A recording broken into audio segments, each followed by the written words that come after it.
Okay, I've started the recording, so we'll get started.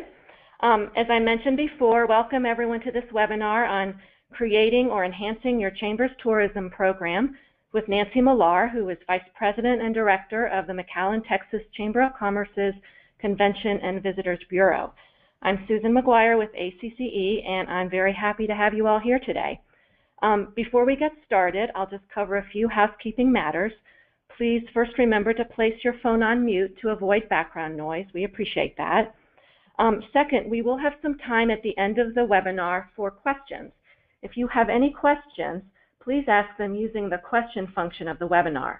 The question box is on the lower right-hand corner of your screen, so just type in your question and send, and we here at ACCE will see them, and then we'll ask Nancy the questions when we get to the end of the presentation. If we don't get to your questions, if we run out of time, no worries. We will get in touch with you individually and directly after the webinar to answer your questions. And then third, as I mentioned at the beginning, the webinar is being recorded, and assuming no technical difficulties, it should be up on the ACC website within the next few days. I will also post all of Nancy's presentation materials and some other resources that she'll make available as well. So please look for that on our website in the next few days. So with that, I'd like to introduce our presenter. Nancy Millar is Vice President and Director of the McCallen, Texas Chamber of Commerce's Convention and Visitors Bureau. She's worked in the travel and tourism industry for almost 25 years, the past 19 of them in McAllens. Her areas of expertise include product infrastructure development, promotion, and marketing. She served on the board of directors of the Texas Travel Industry Association, and she's a member of several state and national boards. Locally, she serves as founder and president of the Rio Grande Valley Nature Coalition and chairs the 3 regional tourism cooperatives, South Texas Nature, South Texas Tourism, and the Rio Grande Valley Film Commission. Nancy's here to talk to us today about ways to enhance your Chamber's tourism program for chambers of any size and tourism budget. So Nancy, thanks for being here, and take it away. Thank you so much, Susan, and thank you for having me. It's a pleasure to be here. This first slide is really the crux of what I want to talk about today, and that is to make the point that tourism is economic development. It's a very specialized form of economic development, obviously, but it is absolutely economic development. And here's the reason why. It's because when you have people who come into town, you have visitors come into town, they bring new money into the community, obviously. They benefit the retail, the hotels, the restaurants directly. And they also benefit the city coffers by creating sales tax and hotel occupancy tax. In McAllen, what we've done is we've identified 3 main groups that are the 3 biggest as far as our leisure tourism goes. And they are the Mexican nationals. We are right on the border with Mexico. So we are actually, according to Visa credit card, we are the #1 shopping destination in the entire United States for the country of Mexico. So Mexican nationals spend about $1 billion annually here in McAllen, in our city, which contributes $20 million in city taxes. Winter Texans, which is what we very affectionately call snowbirds, our snowbirds, we're also a big area for that because we're so far south. So that's another area we've identified. They spend $150 million and contribute $3 million in city taxes. And our nature tourists, we are also the most productive bird watching destination in all of the United States. So we get lots and lots of birders and other affiliated nature wildlife watchers also. They spend over $115 million annually in McAllen, contributing $2,300,000 in city taxes. So as you can see, it's a big deal for us down here. So that's a total of over $1.2 billion in citywide sales from just these 3 niche markets, just these 3. And a total of over $25 million in city taxes collected just from these 3 niche markets. If you include other tourists, other visitors that come to McAllen, leisure tourists and business tourists, because that is actually the correct terminology, even though it kind of goes kind of different from what you might think is putting those two words together.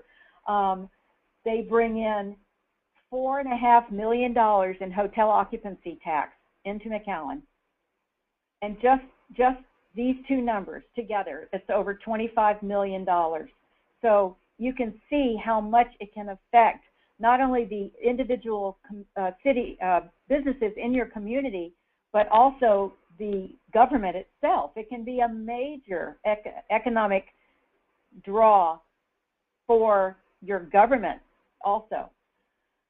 There's three main areas that are where you can see the economic impact of tourism. There are the direct impacts, and this is exactly what you think of when you say that. This is the direct money that comes out of the pockets of the tourists or visitors and into the coffers of your individual businesses. That's what those previous numbers on the previous slides were. Those were direct impacts. However, there's more. There are also indirect impacts, and these are the impacts that are represented by the businesses that support the tourism, the traditional tourism businesses. So, for instance, hotels, they use florists. They use restaurants use farmers. The businesses that cater to the tourists need all kinds of supplies. They need linens. They need office supplies. They need vacuum cleaners.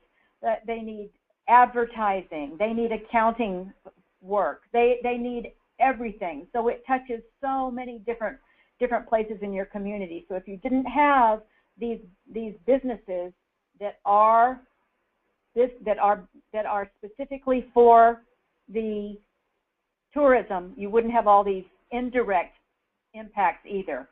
Then the third one is the induced impacts, and this is basically what this is the value of the job creation. So this is what happens. This is the money that is the employees of the businesses have to spend also locally in your own community. So it goes deeper than just hotels and restaurants, which a lot of times people miss that. I'd like to mention now that we actually, Susan and I were trying to be able to show you a video. We're not going to be able to do it though because the GoToWebinar isn't set up technically for that yet, although they're working on it. But I would encourage you to go watch a video. It's only about 8.5 minutes long that will be on the ACCE website that really underscores this lesson of how the whole tourism impact trickles down to all aspects of the community. As in any industry, there are standards of how to create a tourism product, a tourism marketing plan, if you will, how to prioritize them and how to get them done, whether you've got a medium-sized budget or virtually no budget. Step one is to find your niche.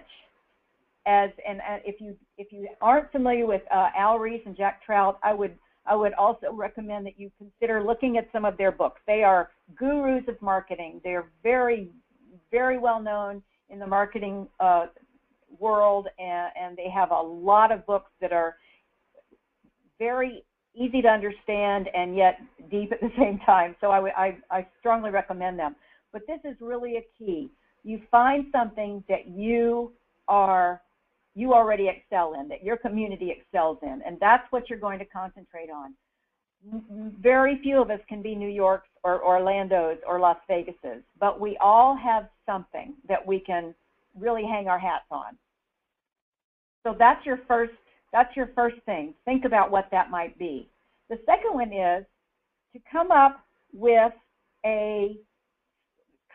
some research, because you've got to, this is how you can not only find out what your niche is, but you can also go a little bit deeper, find out if it's not something that springs to mind immediately, you can use the research to be able to identify your strengths and your weaknesses for that matter. So ways to do this that are very cost effective are to partner with a local community or college, community college or university. Many of them have marketing. They have marketing programs. They have students who are looking for research projects.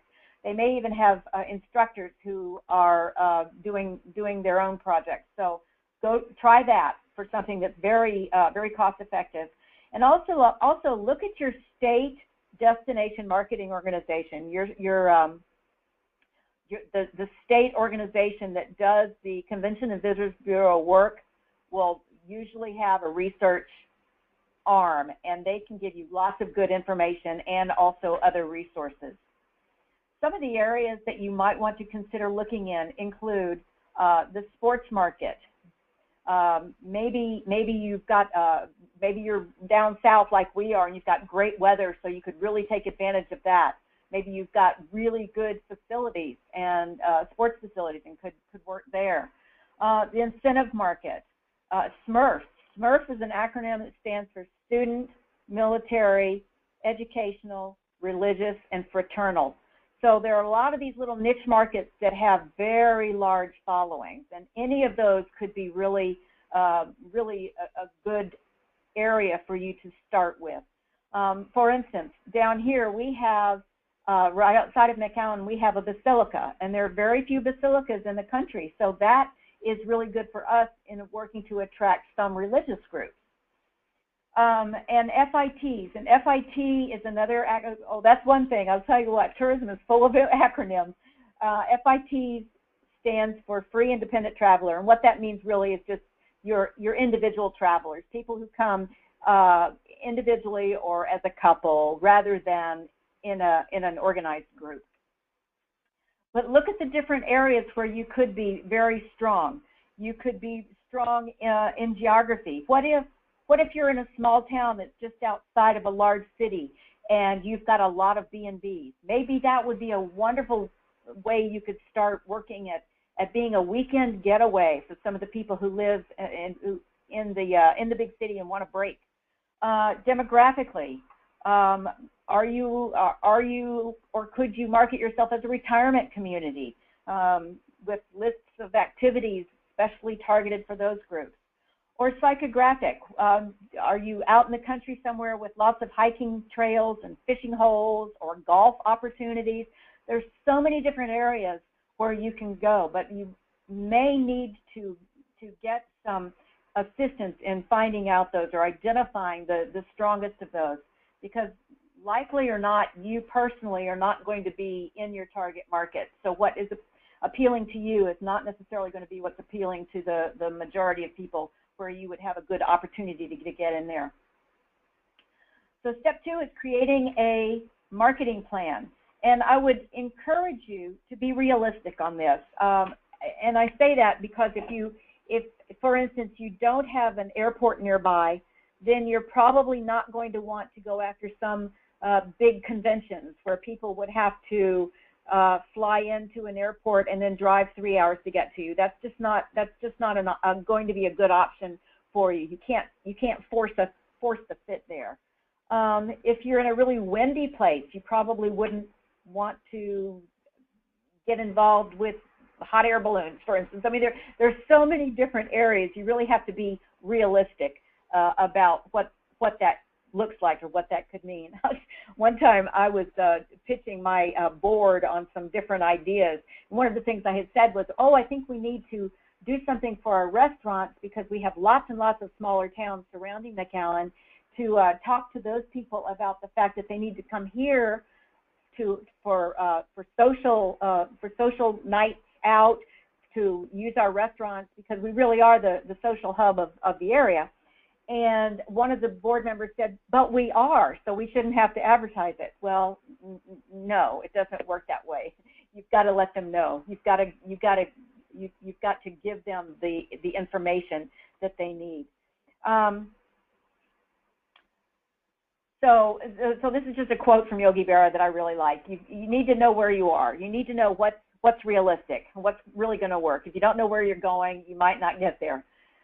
The second step of creating a marketing plan would be looking at the 3 standard destination marketing organization areas, which are leisure tourism, business tourism, and media and communications. So under leisure tourism, you've got the individual travelers, those FITs. You've got groups like tour buses, which can bring in a huge amount of money if you are or can fit into the needs that they have. Business tourism, that would be your meetings and conventions attendees, individual travelers, salespeople, for instance, coming in to call on various businesses that are in your area. And then media and communications. And what this is not only advertising, but even more so, it's working with journalists, especially travel writers, for editorial coverage.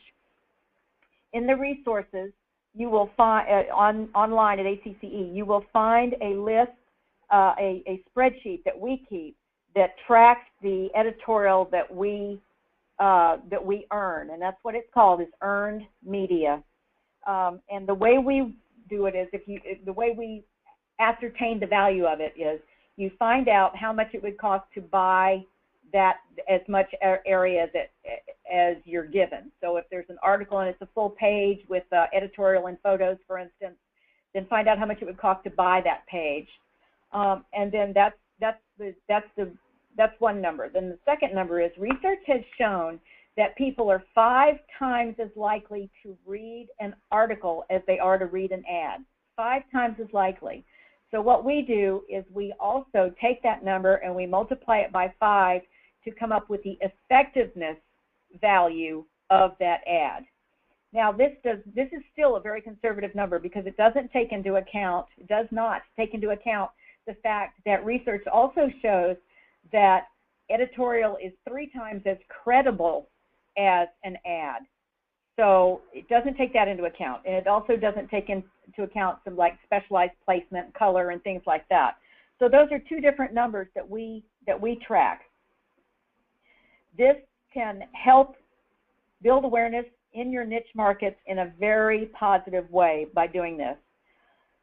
And then finally, the 3 areas would be social media. Get some professional advice here. This is where this is where you'll want to invest in any funds that you have. Social media, and the reason I say that is social media on the outside looks like, oh, that's easy, I'm just going to tweet a few times and throw a few Facebook messages up there. No, it's a lot more involved. Not only is it more involved than that, it's also changing almost hourly.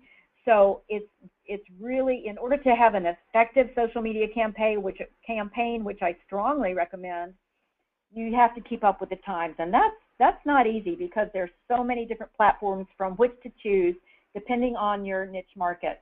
So you need, and they're changing all the time. So get some professional advice on that. My suggestion would be look for an advertising agency on that, or go to your state destination marketing organization rather than calling on someone from a specific area in your local community who's in advertising. If you talk, for instance, to a television salesperson, he or she's probably going to be prejudiced towards television, of course. Same with any other media. So if you go to an ad agency, they've got more of a kind of an overall view on that. So that would be my suggestion. If you don't know terms like geotargeting and geofencing, consider going and getting some advice from an advertising agency or other professionals. And then step 3 is create a brand. And remember, you may not be the target market. This is really an important message because a lot of people don't understand this. We had a fella here one time who said he was a big polo player, and we were talking one time about doing some sort of advertising at a football game, and he said, "Oh, nobody watches football. Everybody's at the polo field then." Well, not exactly, but that was from his perspective. That's why it's important to step out of your own perspective when you're looking at some of this. Be sure the message is right. That's words and graphics, and the vehicles that you are using to reach the right audience. There, with the target and the markets that we have here being so different from each other, nature tourists obviously are going to get a different message from us than the Mexican nationals are. So it's important to craft the messages. And then, as I said, this is where to spend the money. All right. Number 4, promote. Please read and breathe in this quote. Next to doing the right thing, the most important thing is to let people know you're doing the right thing. It is not just a if you build it, they will come situation. I promise you it is not. That's why Coca-Cola is constantly advertising. That's why McDonald's is constantly advertising. They may be number 1 in their markets, but they don't rest on their laurels. They understand they've got to keep pushing it. They've got to keep going. And that's what you have to do. Once you've got that plate spinning, you have to keep it spinning. So there's another good recent Trout quote. Marketing is not a battle of products. It's a battle of perceptions. And then keep promoting. And this is another good one. And this is another, J. Conrad Levinson is another one. Guerrilla Marketing is a wonderful book, and I strongly recommend that one also. Consistency equals familiarity equals confidence equals sales. So you've got to stay in front of them. One of the very well-known areas, examples of this was the state of Colorado. Back in the early 90s, Colorado was the #1 winter sports destination in the country, and they felt like they could probably take a year off and save the advertising money for a year without hurting anything. So they did. They didn't do any advertising at all for a year. They dropped to number 17, and they still haven't recovered fully. So that case is quoted frequently as the reason, as a good reason why in tourism you've got to keep the story going. All right, and then finally, step 6: measure, evaluate, and tweak. So you start with the baseline, and then you measure increases from there. That's why the research is so important in the first place. Look at monitoring services if you like. There are some that are very cost effective out there, but if you want to know how you're doing, you've got to have a way to track it. Google Alerts are good, can be very good, but they often miss some of the articles that are specialized articles. So think about if that's an area where you might want to put a little bit of money. And then be willing to change with the market. If you get a new outlet mall, say, for instance, or a famous chef moves to town, you've got to be able to be flexible enough to take advantage of these new opportunities if they fit into what you're doing. If your funding is tight, here is my suggestion on how you might prioritize the different areas that you could be going. Start by building the awareness of your community. After you've figured out your niche market, start with the media and communications, build the awareness, and then move into creating the desire. But they're not going to want to come until they know about you in the first place and know what the amenities are and the attributes of your particular community. Don't spread your media resources too thinly. This is a big mistake that a lot of people make. Because it's easy to do, but again, this is where a professional can come in and let you know. You don't want to be just a drop in an ocean. You've got to have enough of an impact to make an impact. Check with your state or regional destination marketing organization and consider state cooperative opportunities. Texas offers a lot of them. I would imagine that other states do also. So look at those and see if they can fit into your program, because if they can save you a lot of money. This one we've done we've done a lot on this. Partner with nearby communities and/or city entities. We have really strong cooperative programs for our bird watching and another one for our winter Texans. And those have worked beautifully. We can do so much more cooperatively. And we all feel like we'd all rather have a percentage of something than all of nothing. And this has worked very well for us for decades now. And as far as inside the city, when we are doing things that are specifically for McAllen, we have done co-ops with some of our hotels, some of our restaurants, and more importantly, or at least for a larger amount of money, by far, with our shopping mall, which also has its own advertising budget. So there are lots of opportunities there. The last one is guerrilla marketing, and this is really fun. This is the one where you get to be creative. You get to, kind of get out there and think, gosh, how can I do this and really make a difference? And these are things where you go out and you do all kinds of interesting things that aren't traditional advertising. So, for instance, we have some produce distributors here, and one of the ideas was to have each of the boxes that the produce is shipped in stamped with a McAllen stamp or a sticker that says "Proudly Made in McAllen," things like that.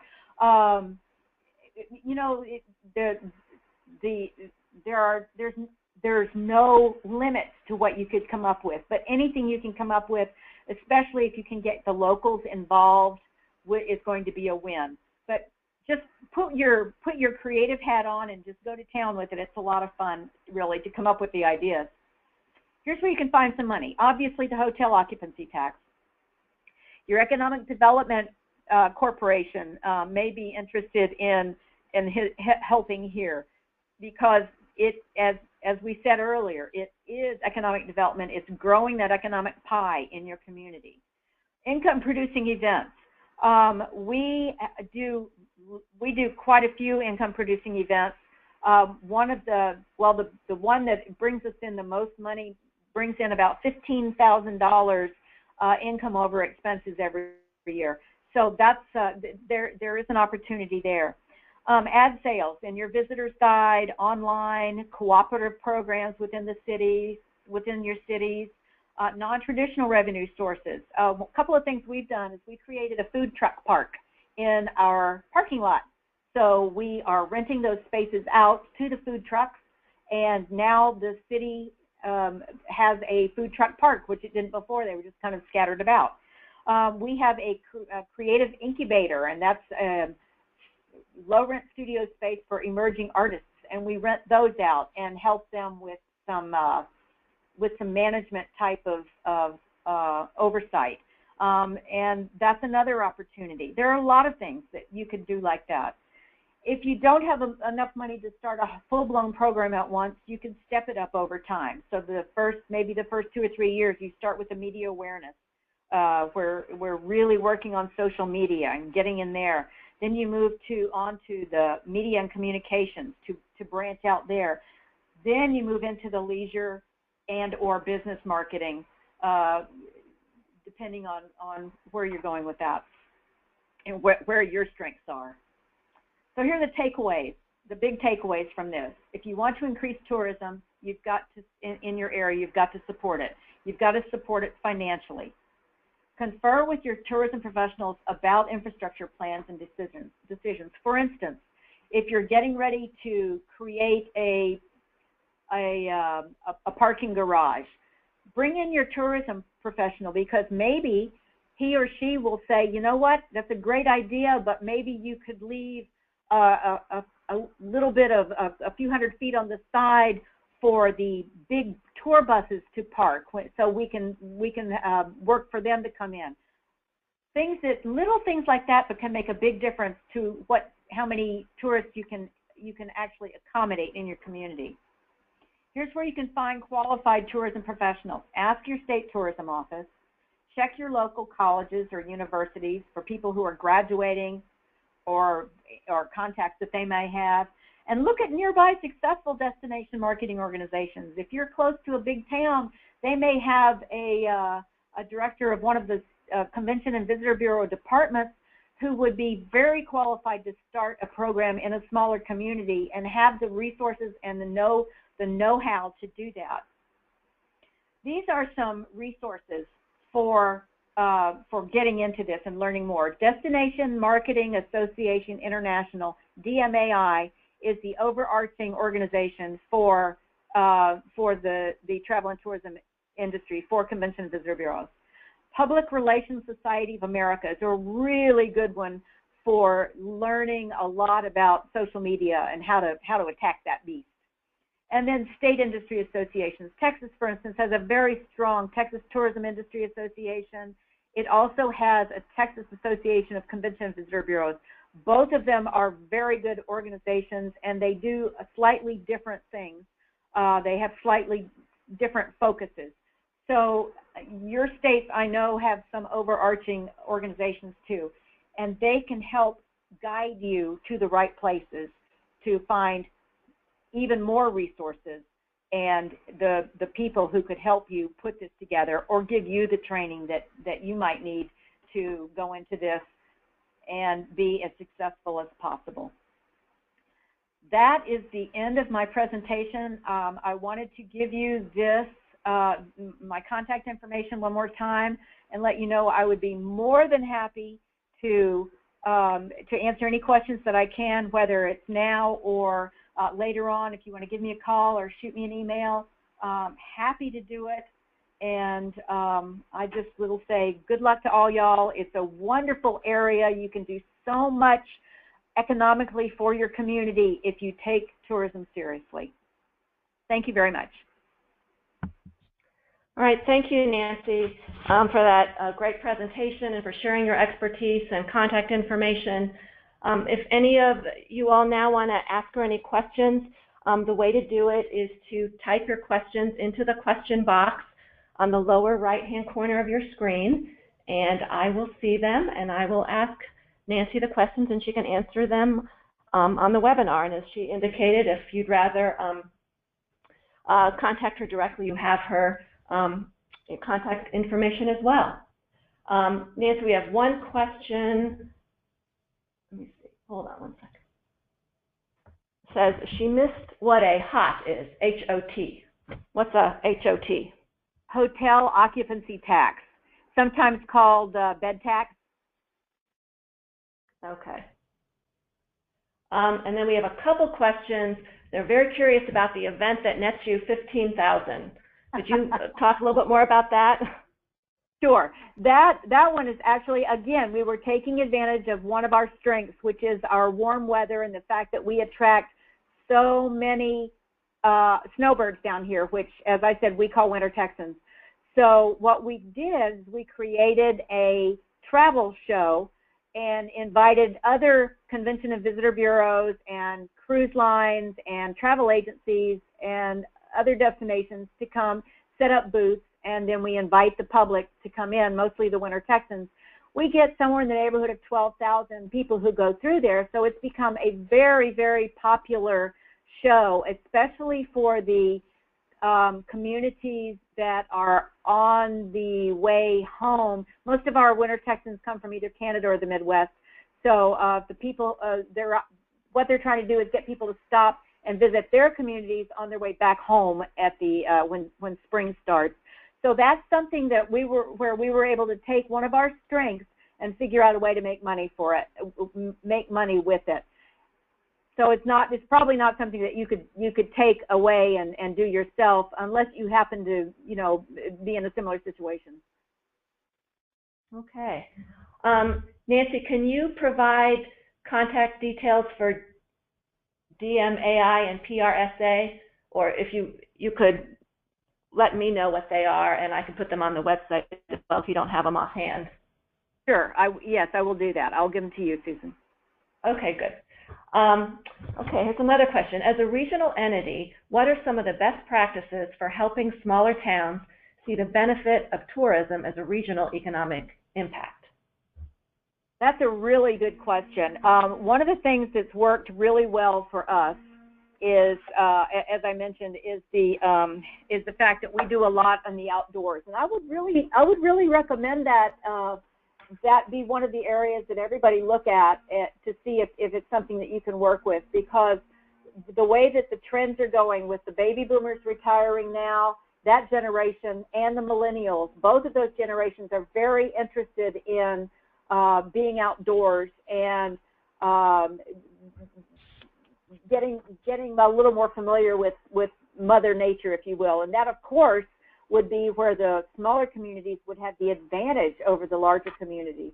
They also, both groups also are very interested in experiential programs. So anything that is a soft adventure, meaning adventurous but not over the top adventurous, not spelunking, but maybe something, or not skydiving, but maybe something, canoeing, kayaking, hiking, things that are a little biking, a little calmer, but still an experience. That's what people want now. They want an experience. They want to make memories, and so the smaller places are the perfect places to do that. Okay, and a quick follow-up. How do you define millennials? What's the age range? I know I've seen several things on that. That would be, I guess you could say 20s to mid-30s. Yeah, okay. Here's another question. We are a town neighboring a large tourism destination. How do we work with them without appearing like a competitor? Oh, well, that would really depend on several things. But my suggestion would be just go to the source, go to the CVB director or the leisure tourism director for the CVB in the larger town, and just say we'd like to compliment what you're doing. Can we start a dialogue and just see what comes out of that? Okay. Nancy, how do you determine the dollar amount of extra tax dollars you bring in through your tourism? Boy, that's really that's the million-dollar question, isn't it? I don't know anybody who really can definitively answer that question. When people are looking at advertising or reading promotional material or whatever, when they are surveyed, they frequently do not say, well, I'm here because I read this one article or I saw this one ad. It's that those words just don't come out of people's mouths. It's very, very difficult to do that. There are so many extenuating circumstances that can change the outcome of something. For us, for instance, we do a lot of advertising in Monterrey, Mexico, which is a very large city and the closest large city actually to McAllen. And I know that what we're doing is we're sending information out, when we get responses, then we know. For instance, on social media, this is the beauty of social media. If you can judge the interaction that you're getting there, that's one way that you can tell if something's working. But how do you judge? Well, I'm coming because I keep hearing about this advertising versus I'm coming because my parents always came and their parents always came. And there's not a good way to do it, unfortunately. There are ways that you can measure what you're doing. And I'd love to have that conversation at some point, but it would probably take a little bit longer than we have right now. So whoever asked that question, if you'd like to give me a call or shoot me an email later, I'd be happy to talk to you about that. Okay. I guess a question about your work or your position, a question is, do you work with your local chamber? Well, yes, actually, we are a department of our chamber. So we work very closely with them. Okay. And here's another thing about a CVB. Our CVB contract has recently been transitioned from the chamber back to the city. What strategies do you recommend a chamber implement to ensure the program's continued success without stepping on toes? Oh, boy. You know, I guess every situation is different. I will tell you that in McAllen, we are so blessed that my supervisor, I report to the chamber president. So we are so blessed that our chamber president, our economic development president, and our city manager all are very close. They meet regularly.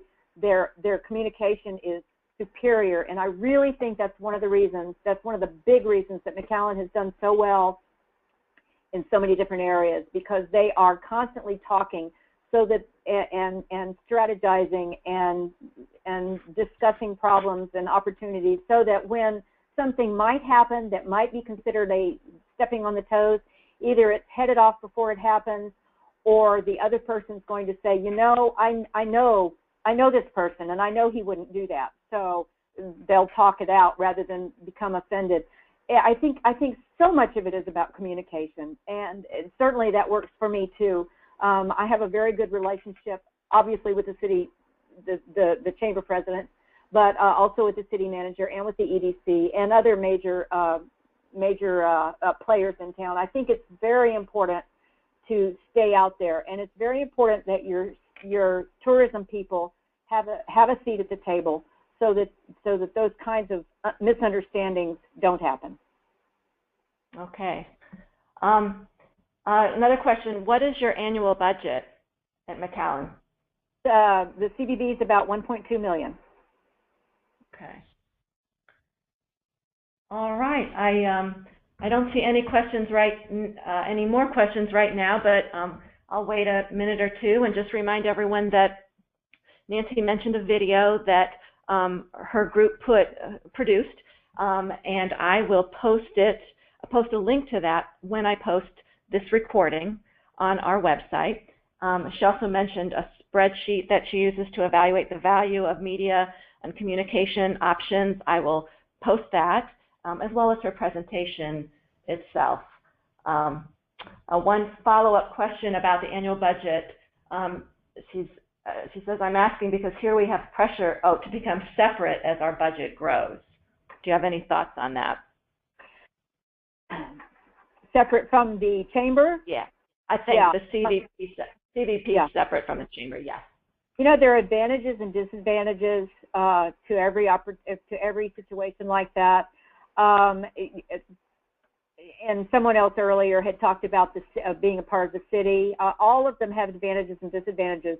A big advantage to being part of a chamber, I have found, is that there's another layer between some of the political things that happen and me. And I really appreciate that. Sometimes the missions are a little bit different, so it really just kind of depends on, I think, on where you go. Generally speaking, I think for smaller communities, it probably makes sense to stay with the chamber, just because you can share certain employees and overhead costs and other resources that otherwise could eat so much of the CVB budget that it could leave very little for programs. Okay. There's a question on whether you'd be willing to share your bylaws for the CVB and the chamber, and how you're set up under the chamber umbrella. The CVB doesn't have any bylaws. The chamber does. I can check and see. I think that probably would be fine. What we do have, though, and although what we have had in the past is a contract for CVB services directly with the city. So it's not part of the bylaws. It's a separate contract with the city. Okay. All right, and then there's one question here for me: where on the ACC website will this be posted? This will be posted where we have all of our what we call ACC University webinars. So our e-courses and our webinars and our other informational and educational material. And to get to that, you go to the main page and then click on Professional Development, and then on ACC University Online. So it's www.acce.org, then click on Professional Development and ACC University Online. And we'll probably also put this on a tile link to the home page, and we refresh that every month or a couple of months. So I think that's it. Thank you so much, Nancy, for your presentation and for making the additional materials available. We really appreciate it. And thank you to everyone who participated and for your thoughtful questions. We really appreciate it. So we hope everyone has a wonderful day. And look for the recording and the other materials in 2, 3, 4 days, something like that. Okay? Have a great afternoon, everyone. Goodbye.